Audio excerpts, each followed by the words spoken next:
our love.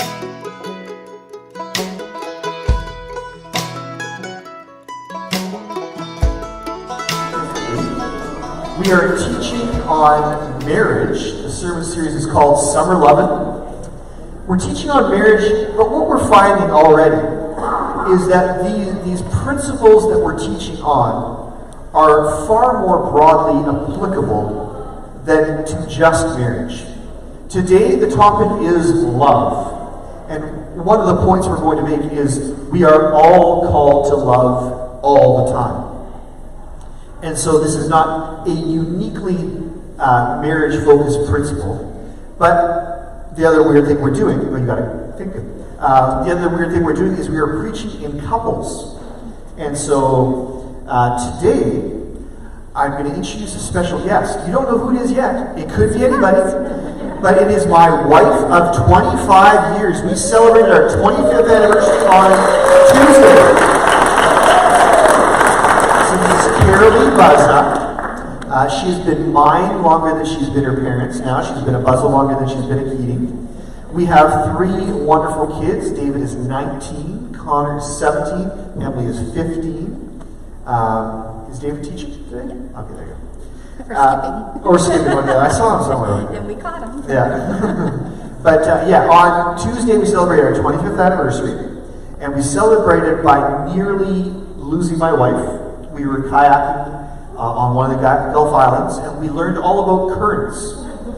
I didn't realize, you'd think as a man I should know these things ahead of time, but we had a really nice trip out to the destination. We almost felt like we didn't have to paddle. It was just like, we were just like being swept along. And then on the way back, that sweeping continued at a more ferocious rate, and we really struggled to get back. And there was one point where our marriage was just about ended at 25 years exactly, and but we survived physically and relationally. It isn't really an adventure unless that happens. That's it. We call these Buzza adventures. But anyway, so this is my beautiful wife, and we're going to share the teaching today, and I'm very excited. Let me pray for us and for us. Let's pray. Father, we thank you that you are a God of love. You are love. Everything that we know about love, we can see in your character. And so today as we preach and as we receive the word that you have for us, Lord, I pray that it would sink deep. Our high call to love as you have loved us. I pray this in Jesus' name. Amen. All right. So I've been thinking about how this is going to go. We've never actually preached together before. Carolee has done a lot of guest speaking, and I do a lot of talking here. But I was thinking about it, I'm like, I know how this is going to go. You're all going to be like, okay, David, hurry up. We want to hear Carolee. Especially the women who have heard her speak at women's conferences and been blessed there. You're going to want to. So I'll try and talk quickly. I'll try and get through my parts quickly, but I get to start. The first point I want to make, this is a big idea. It's actually one of 3 big ideas. The first one is, and this is going to sound really simple, is that love is essential. And this next bit we're going to talk through and teach through is going to amplify just how essential love is. Ryan and Tani shared this passage last week. This is the first part of 1 Corinthians 13, the love chapter. It says this: if I speak in the tongues of men or of angels, but do not have love, I am only a resounding gong or a clanging cymbal.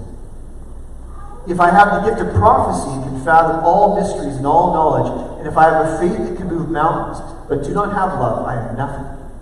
If I give all I possess to the poor and give over my body to hardship that I may boast, but I do not have love, I gain nothing. Look at these things. I can speak every language on heaven and earth. I can prophesy and fathom all mysteries. I have so much faith I can tell a mountain to move and it'll move. And so on and so on. But if I don't have love, I'm nothing. I hope, if nothing else, this amplifies, like I said earlier, the high calling to love. This is not an option. And it demonstrates the priority of love in the eyes of the Father. When we talk about love, there's characteristics of love that we want to show today. First and maybe foremost, love is meant to be self-sacrificial. We're talking about this agape, godly love. We've got a verse here from 1 John 4, verses 9 to 12, and it kind of demonstrates this love. This is how God showed his love among us. He sent his one and only Son into the world that we might live through him. This is love. Not that we loved God, but that he loved us and sent his Son as an atoning sacrifice for our sins. Dear friends, since God so loved us, we also ought to love one another. No one has ever seen God, but if we love one another, God lives in us, and his love is made complete in us. This is referring to what we just did. We just remembered what Jesus did for us. Kiralee and I, as a part of our trip away, we were able to go to the Odell wedding on Friday. Many of you know Scott and Maureen Odell and their 3 kids, Connor, Riley, and Jill. The middle son, Riley, just got married to beautiful Paula, and it was an amazing day. And I love, we did the premarital, but I didn't do the actual ceremony. It was this Anglican priest, Anglican minister, and she did a great job. One of the things she drew in was this example, this perfect example of love that Jesus gives us. He loves us despite knowing everything about us, knowing our brokenness, our flawedness, our imperfections. He loves us to the point where he gave his life for us. Jesus provides us with the ultimate example in self-sacrificial love. And we are called to that same love. And again, this is broadly applicable, but no more so, I don't think, than between husband and wife. We are called to sacrifice ourselves for our husband or for our wife. So, what is this love? It is self-sacrificial. It is also universal, which sounds like one of those kind of airy-fairy type words. But what we mean is it's applied to everybody. It's your turn? Oh my goodness, well, I'm going to let you go. I knew that was going to happen. I picked up other sections. He doesn't go by notes. He just I go by notes. I'm like, my name's by this one. And he's already started to steal my topic. I'm going to be sure I've done the other ones right then. Okay, carry on. And so, if you go back to that verse, I can. that was, and so kind of keeping on that same train of thought, it describes Christ's love for us perfectly, but it also is his command to us. And again, no one has ever seen God, but if we love one another, God lives in us, and his love is made complete in us. So go to the next slide. A new command I give you, love one another. As I have loved you, so you must love one another. And this is what he instructs and he commands us to do. And it's in loving in this way, in loving in a self-sacrificial way, is my way of being an image bearer of Christ. And that is what Christ has asked me to do, what God has asked me to do. And so this is speaking of church family. We're called to love in this self-sacrificial way, to be image bearers here and with one another. Our sphere of influence, when we leave this place, we're called to love in that same way, in that same self-sacrificial way. But in a marriage, this is the one time where you vowed, right? So God has we've got that covenant with him that he loves us, and we in return love him. But when you're married, you've also made that commitment to love in this self-sacrificial way. And so the goal all the time of having this love is that I would reflect Christ, that my life would I don't know if verse 35 isn't up there, but it just says, by this everyone will know that you are my disciples, if you love one another. And I want to be known. I want to be known as a Christ follower. And the best way to do that is by loving. And then that's where it can be a challenge. You can go to the next one, because it seems impossible. To love in this way is not natural. To love in this way isn't isn't how I operate. It isn't how my first kind of go-to. And so it is a fruit of the Spirit. I don't know, are those up there? Galatians 5 is. Okay. And so Galatians 5 is just, 22 is, but the fruit of the Spirit is love, joy, peace, patience, kindness, goodness, faithfulness, gentleness, and self-control. So it's not something of myself. It's something that is a fruit of the Spirit. And this right away removes the burden of it off myself. And so how how do I tap into this? How do I get this? I need to be equipped, and I need to be operating in the Holy Spirit. And so there's 2 verses in Ephesians that give me such great encouragement, because when I read we're going to go on and read the love chapter. Jessica, I don't know where she is. She's wearing it today. It's like on her. I love it. Yes, I love it. The 1 Corinthians 13 is on her. But in Ephesians 1, 19 and 20, it talks about the same power that raised Jesus from the dead is in me. And then in Ephesians 3:20, it talks about how that he can do immeasurably more than we can imagine. And it's according to his power that's in work in me. So when we read the rest of the love chapter, and I can think of my relationships and how I fall short so often, it's easy to feel discouraged and defeated. But when I know that it's not of me, when I know that it is the Spirit in me, according to him, I can love immeasurably more than I can even imagine. And that is, it's exciting, right? It's not burdensome then to love in this way.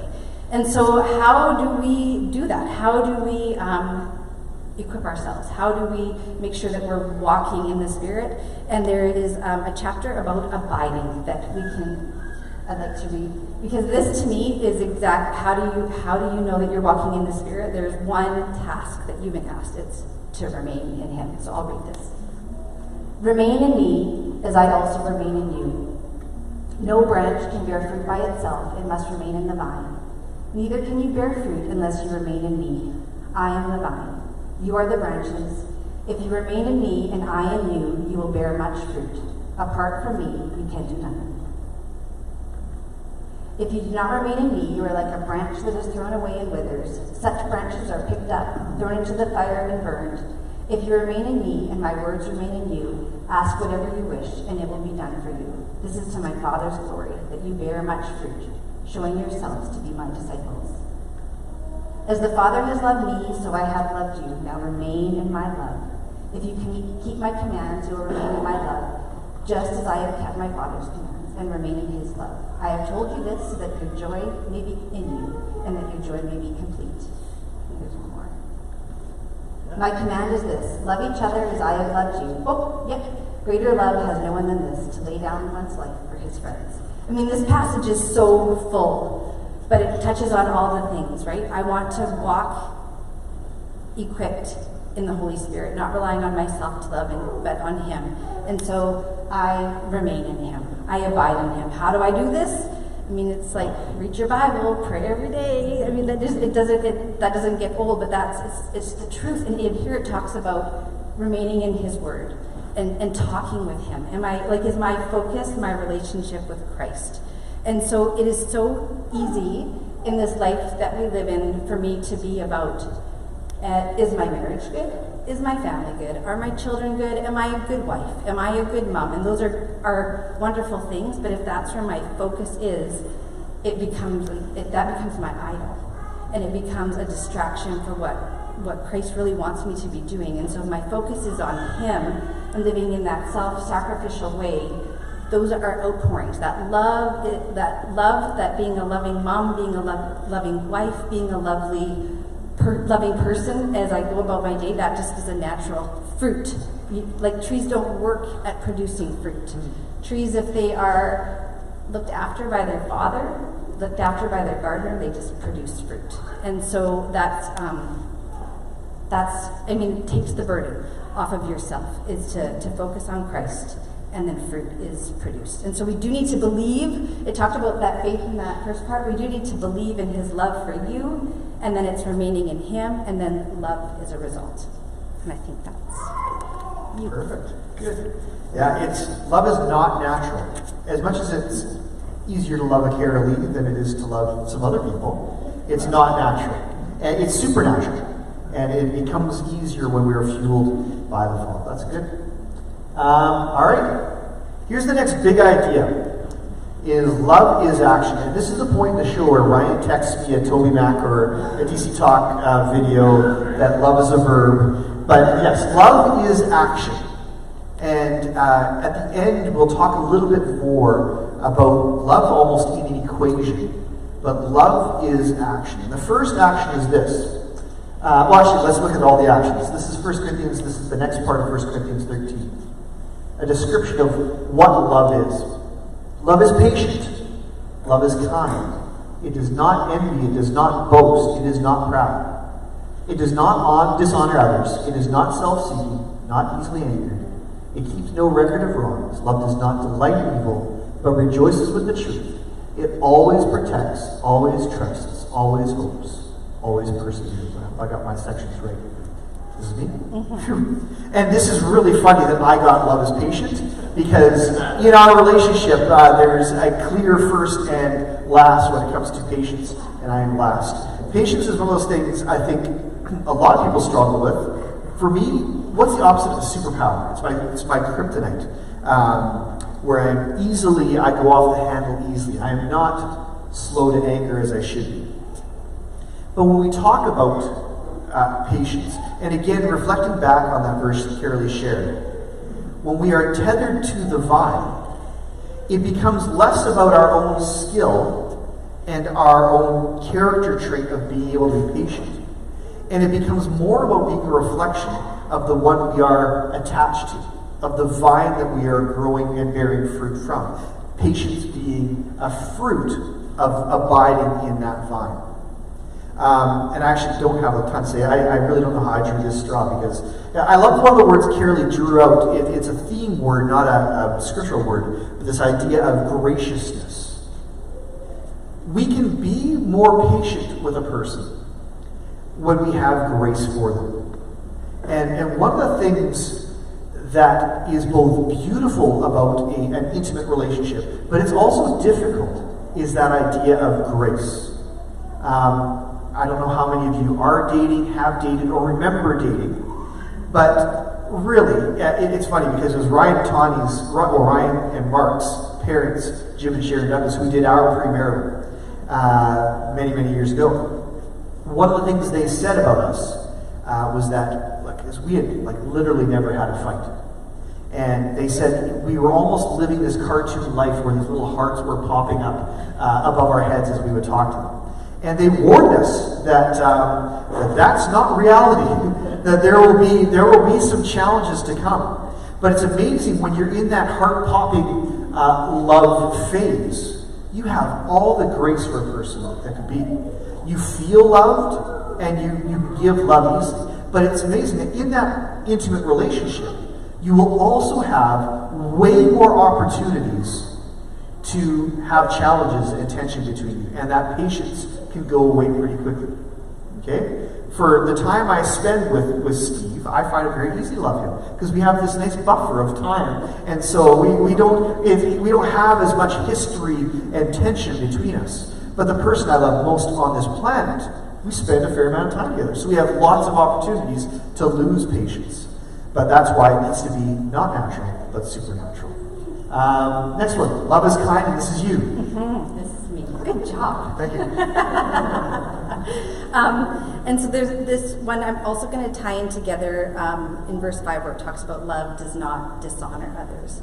And so kindness, when I was reading about it, I talked about looking for opportunities to be useful. Was a word that was used in when they were doing some of the translation. But another one was about talking about your heart being large and looking for opportunities and seizing opportunities to be kind. And so it's not just so it's taking the opportunity when it happens, but also looking for ways to do that. And what's funny is that for me, it isn't necessarily the challenge. I'm challenged by doing that more for those that I love and those that are put in my circle of influence. But I often, in my home, how I struggle with this is I often feel like I'm the one that's being kind all the time. And so I know that I've got this little voice in my head, I'm the one who always changes the toilet paper roll. So it might be sitting on the top, and I'm the only one that does it, or I'm the only one who does this, and I'm the only one who's doing all these kind of things for everybody. And so I can get into the pattern of I guess it's keeping track of, or feeling like I'm the only one giving. And so I have to be, that's more, I have to be guarded of myself and not, I can even think of my poor son, who this week we were away and he was in charge of feeding the animals, letting the dog in, letting the dog out. And so when we got home, the dog had a few accidents. And so all that we came into was this smell of it was dog pee. And so that I think we saw him at 10:30 and he had really done his best to clean up. But you could just see, that was one of the first things we said, right? It was "Hun, did you not, think about putting the dog in the back room or whatever?" And you could just see, just defeated, right? Just shoulders sunk down. And then as the evening went on and as this morning went on, I did this, and I did do this, and I did do that, and I did do this. Just different things that came up where he really was trying. Carol's way more generous. But the one thing I noticed was the one thing that he didn't do, right? And so in kindness, even in that way, what am I recognizing? Because if I'm looking, it's way easier to find the things that people aren't doing for me than it is to even recognize what they are doing for me. And that's the way I think of being kind and honoring them as well. And when I think about the honoring and respect piece as well, I thought it's important to talk about, to kind of go back into those dating years. And even now, something that I was thinking about this morning was that, do I value another person's walk with the Lord? And so when you think about dating and you think about loving somebody, it's am I putting that first? Am I doing anything to distract them from their relationship with God? Am I doing anything that might cause them to stumble? I'm not responsible for his walk with God. I'm not responsible for my kids, but there's still that part of respecting it and valuing it, and I don't want to do anything to pull away from that. And to me, that's a piece of being kind and honoring as well. Good. The next word is not drawn out of 1 Corinthians 13, but it's a theme of contentment. And really it goes back to that idea of that love does not envy. When we envy, we're looking around at what we don't have and we long for that which we don't have. Really, it's connected to that original sin, where Adam and Eve were given everything. They're given everything they need, but not just need. It was perfect. They're given anything they could really ever want. But then they heard the whispers of the one thing they didn't have. And it made them envy. They made them want something that they were never really meant to have. And this idea of contentment, although it might be a small little nugget in this verse, to me, if you're looking for that magic bullet, which is a horrible example of how to love people, a bullet, but if you're looking for the key, that's probably a way better word. If you're looking for the key, an important key to a good marriage, but just to healthy relationships, is if you can work on contentment, you will be shocked at the difference it makes. And really, once again, I shouldn't be the one talking about this, and I'm going to brag about you, Carolee. I know you hate this, but one of the things about Carolee, and many of you know this to be true, is Carolee is very content. And when I say content, I'll be specific. Anytime we're out with one of you, and we get in the car, the first thing Carolee will start to do is she'll start to take stock of the blessings. She'll start to run down this list of things that she noticed that were beautiful and wonderful and fun. And she does this all the time. In fact, if you were to dare and think of a critical moment and you were to say, oh man, the pizza was cold or something like that, she would kind of look at you like, what's wrong with you? Are you broken? And no, she doesn't say that. But Carolee makes it a habit of taking almost like a checklist of what are the blessings. And I'll tell you what, everybody, and you know different people who have different filters. There are going to be people that can look at a room and they can pick out each and every little thing that is wrong or off. And then there are people who look around the room and they react. You just almost see them physically reacting to the right. And this idea of being content is really about taking stock of all of the blessings. And it's amazing. You can drive down Dooney Trunk Road and you can notice the traffic, or you can notice golden ears. And I guarantee you, if you make it a practice of intentionally seeking out blessings, seeking out those things that you have, as opposed to taking stock of the things, if only we had this as well. If you could avoid this tendency towards envy, you will find yourself content. And that contentness, I'll go one further. I don't know if it's not just an exclusively men thing, but in a relationship, you're going to marry, or you're going to be in a relationship with imperfect people. As much as I praise my wife, there are moments, believe it or not, where she is imperfect. And what I can choose to do, and what she can choose to do with me, is fixate on those imperfections or celebrate those perfections. And one way to practically apply this in your life is the way you talk about your spouse behind his or her back. If all you ever do is unload, and people like to say, I need a sounding board. I gotta get these things off my chest.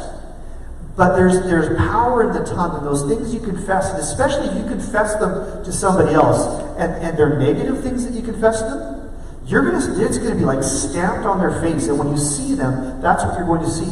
Whereas when you make it a practice of pumping the tires and speaking well of your spouse behind their back, what you're going to find is when you get back to them and you see them, you're going to see those things for yourself in them. It's going to be re-revealed to you. And you're going to find, practically speaking, more content. And I know I'm talking about a natural method to become more content when we've pointed over and over that really the ultimate source is being tethered to the Father and being fed spiritually and having the Holy Spirit work in you to bring that contentment. But this is something practical and humanly that you can do to work towards contentment as well. And I'm also talking about humility. Yeah, there you go. See my name there. Which is the next slide. Love is humble. It doesn't boast. It's not arrogant or rude. And when you think of humble, I don't know what image that conjures up for you. But when I think of humility, I think of a person that doesn't boast. But really, it's so much more than that.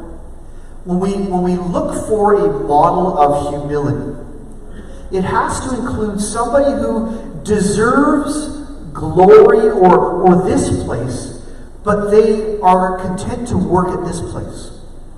And there's no better example than our perfect Savior, who humbled himself and came as a servant for man, and eventually gave himself up. Even though he deserved everything in his perfection, he received crucifixion for sins he never committed. It's the ultimate act of humility. And it's hard. It's hard because you're going to get lots and lots of opportunities to humble yourself in your relationship. But I know that we are capable of doing it because we can do it with our dogs. There is no more humbling thing than to walk behind your dog and pick up its poop so that the dog doesn't get in trouble and so that we don't get in trouble.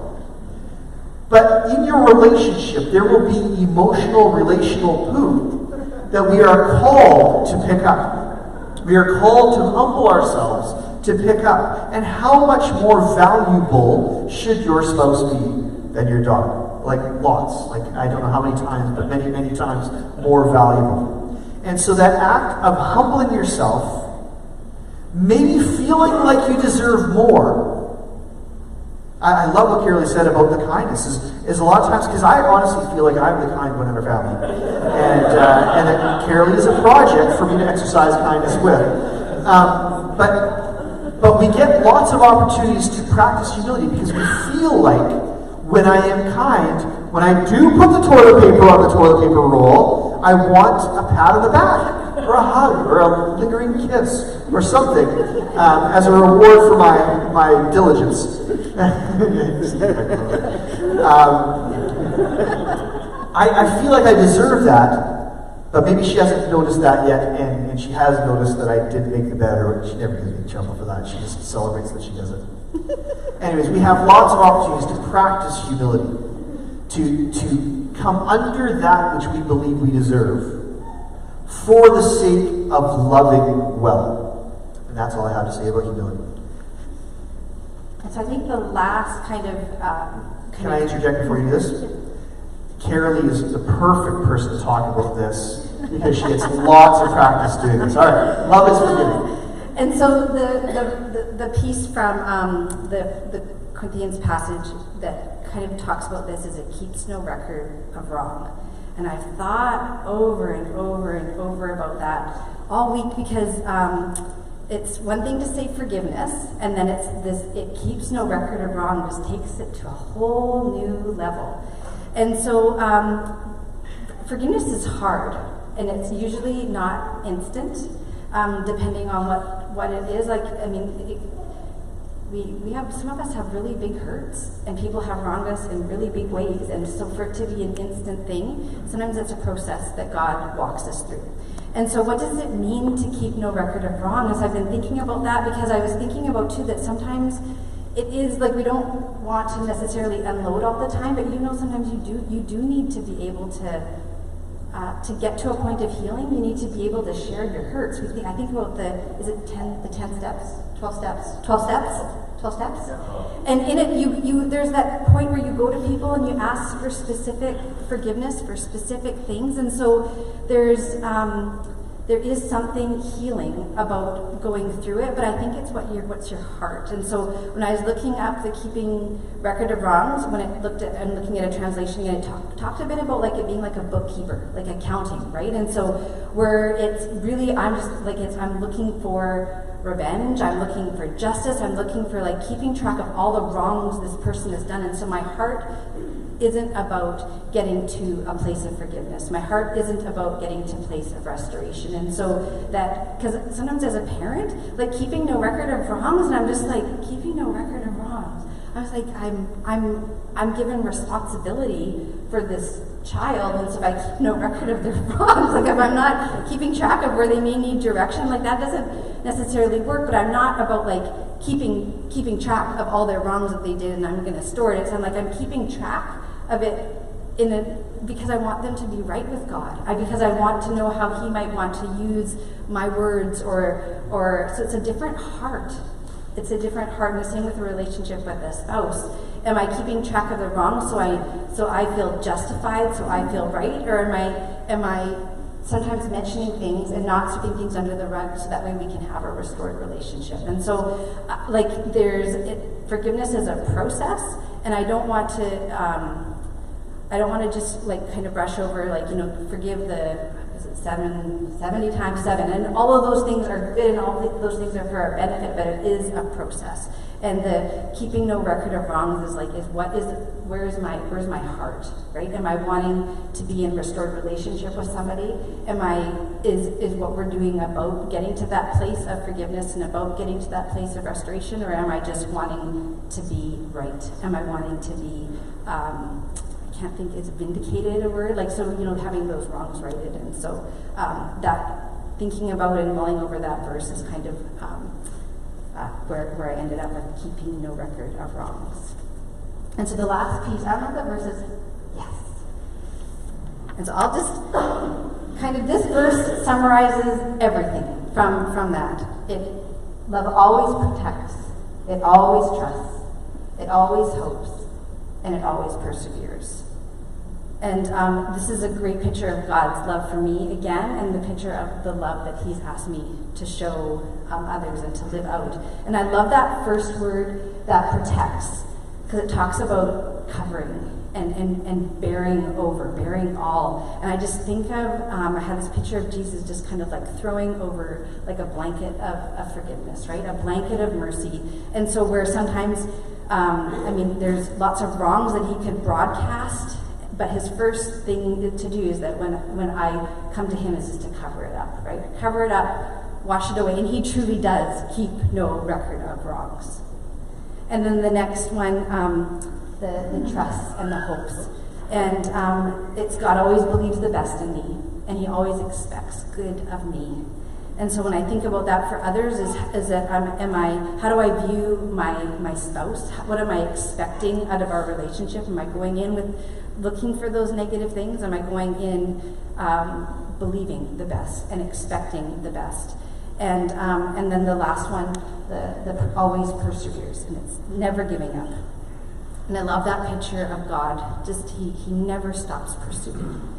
He never stops pursuing us. And so when I think about some of us who might be in here and we're waiting for a relationship to be restored, we might be just struggling in that waiting time. It's placing our confidence in God, right? God, he is able. God is still God, and he can do the impossible. And he doesn't give up on me, and he continues to pursue me. And so that's where I'm not necessarily putting my faith and my trust in another person, but I'm putting it in God. And I'm going to keep loving that person, believing that God is going to be victorious in their life. So marriage is this wonderful picture of God's sacrificial love for us. And so, again, when we talked about like us as individuals, we're called to love as he loved. So I am his image bearer. As a church family, we're called to love as he loves, so that people can see Christ in our church family.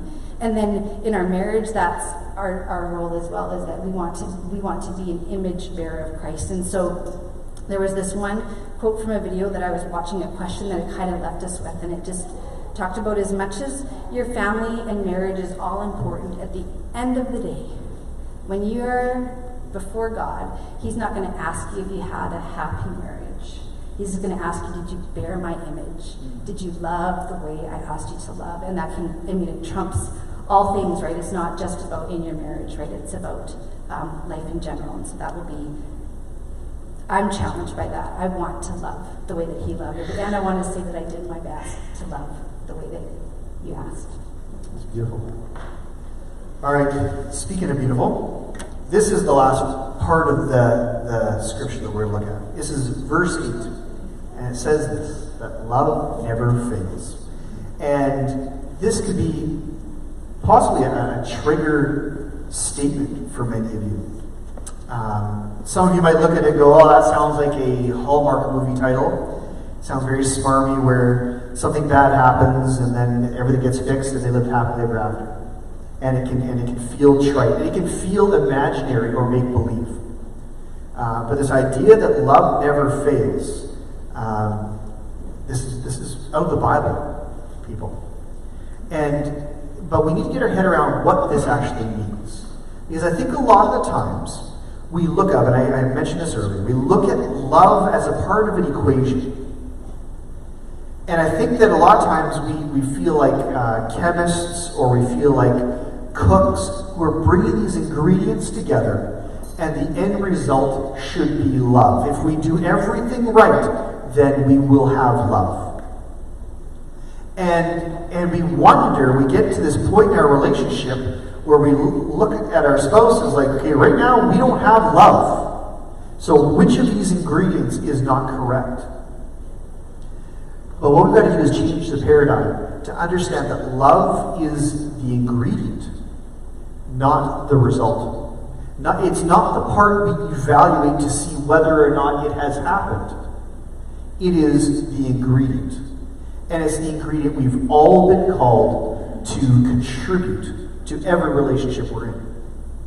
And those are big words when we say all. But literally, we have all been called in every relationship to love. You think of the relationship where you feel maybe the most off the hook, where like, okay, well, surely I don't have to love this person. And that's where I love Jesus' teaching. He goes right to the heart of that. He says, you're called to love your enemies. And I don't know about you, but when it comes to enemies, to me they're as far down the scale of relationship the most in the wrong spot that they can be. And that is the person we are specifically called to love. And so when we look at this, that love never fails. And especially, I love what you said earlier, Carly, some of us are in a spot where it's not going the way we had planned. And when we look at our relationship, it doesn't seem to be what it's meant to be. And it can feel as though love has failed. That the love that we're supposed to have is broken or it has failed. But that's not the part of the equation that we should be looking at. The part of the equation we should be looking at is the action of love. No matter what our circumstance, no matter who this person is across the table from us, we are called to love them. And the loving that we do will never be the wrong thing to do. When we're talking about an agape love, you will never look back and say, oh man, I wish I wasn't so kind, so patient. I wish I wasn't so humble. I wish I envied more. You're never going to regret the kind of love that God calls us to. That love will never fail you. And I love the perspective that Carolee gives. It's not a matter of, at the end of the journey, was your marriage a happy one? It's a matter of, at the end of the journey, when you stand before the King of Kings and the Lord of Lords, can you give an account of your love? And if you do, if you love the way you're called to love, God's never going to go down his roster of loving and say, oh, that was a bit over the top. You probably shouldn't have been so kind. You probably shouldn't have been so gentle. Okay? You shouldn't have been that patient in that moment. Love never fails. This summer, we're doing all the music worship at the beginning. And so right now, it's the point where we're going to pray for you. And we will dismiss you. But just like Ryan and Tanya did, we want to make ourselves available to pray for you. Because we know that love is one of those warm, fuzzy topics, but it's also this heart-wrenching, brutal topic. When you feel like either maybe you're feeling the conviction that you're not loving the way you're meant to love. And you don't know how to get back on track. Or you feel like Carolee described, where you're doing everything that you know how to do to love a person, and every time you do, you just get slapped in the face. Love can be tough. We said this earlier, where the most intimate relationships are the ones where I'm the least proud of the way I love. For the most part, I'm fairly loved. I can be loved to you. I was mentioning Steve earlier. I can love Steve on a Sunday morning. Okay, we get in, we get out. Oh, tick, I love Steve. Okay? But to love your wife, kids, all the time. Come on. And there's one more thing I feel like you need to know. Carolee and I dressed up. I don't know if we match or if we clash. We clash? Okay. I got dressed first, is all I'm saying. But you see us Sunday in, Sunday out. Carolee serving in the back, me serving in the front. You see our kids, and I'm very proud of them. What you don't see are the moments where we're having to walk through the fires of all this stuff. You don't see the things that drive us to marital counseling and things that we identify that we know we need to work on. And if you ever get the impression that either we are presenting a perfection in marriage or a perfection in relationship, or if you ever look at us and go, oh man, okay, this is the Instagram version of David and Carolee, let's be clear. Okay, you're getting their greatest hits. And so one of the lies of the enemy is that what you're walking through is way worse, or you've done things that are way worse, or whatever. He loves to make you feel like you're the one who's either at fault or who has been wronged. And that your situation is unique. I'm telling you, folks, 25 years, we've got some stories. You're probably not going to get to hear half of them because we're picky that way. But we want you to know that it's like what Carolee said. It's only by the grace of God, when we are tethered to the vine, when we are fueled by the Spirit, that we can see any of this spiritual fruit. So let's pray for that. Father, I'm so grateful that you are a God of love. If I were King of Kings and Lord of Lords, I think I'd be full of wrath and over-the-top justice. And while you are a just God, your love overpowers the justice that we deserve. And that's the justice of punishment and consequence of our sins. Father, you provide the ultimate example of how we are called to love.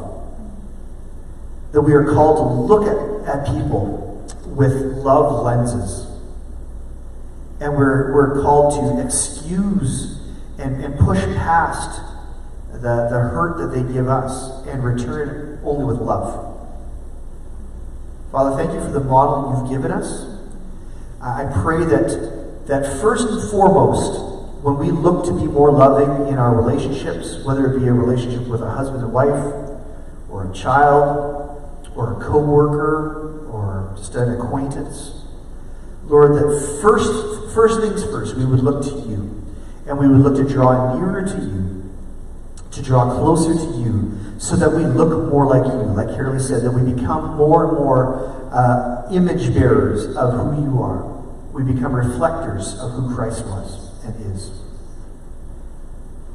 So today, Lord, I know that each of us is in different spots. Some of us are doing well. Some of us are finding it very easy to love those who we're around.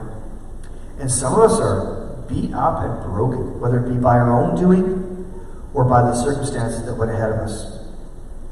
So Lord, I pray that this week you would reveal yourself in a powerful way, that your love would be palpable, that we would be able to feel your love. We would be able to be stirred up to love in a way that we know is not natural, that it can only be attributed to the supernatural, to you, Father. Bless us as we go today.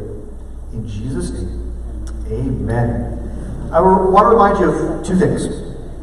First, Cheryl will be at the back. If you want to give a designated gift to send kids to kids camp or to youth camp, this would be a great time to do it. Also, as the See You Later music is playing, Carolee and I will find a spot, and we're happy to play with you. Have a wonderful week.